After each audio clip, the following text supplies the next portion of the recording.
Tiap kali ada bencana, pasti deh hati kita langsung tergerak pengen bantu, pengen cepet-cepet ngasih pertolongan. Tapi pernah kepikiran nggak gimana caranya biar bantuan kita itu nyampe beneran ke korban, bukan malah nyangkut di kantong penipu? Nah, di bahasan kali ini kita kupas tuntas soal itu.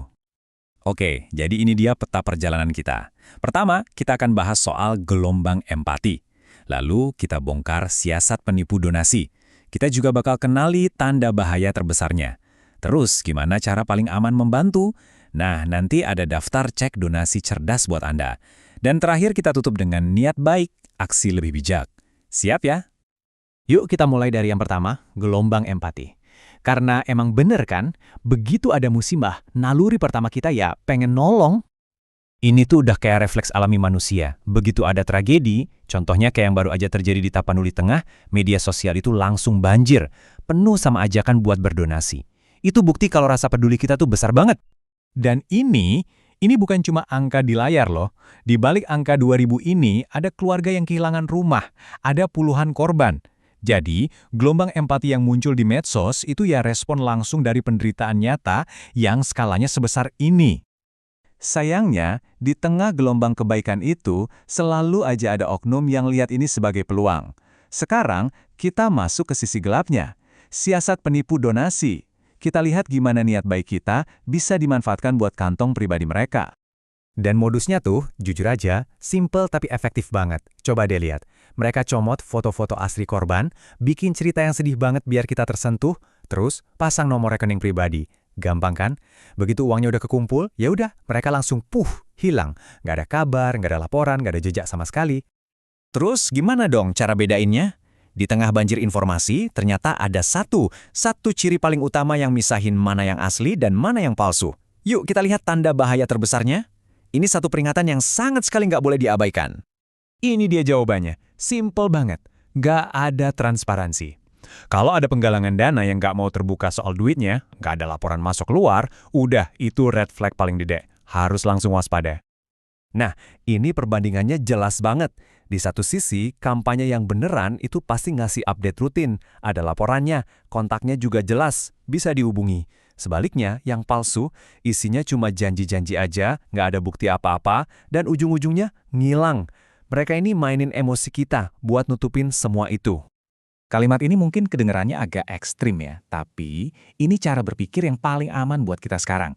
Jadi anggap aja dulu semua ajakan donasi di media sosial itu penipuan, sampai kita bisa buktiin sendiri kalau itu beneran sah.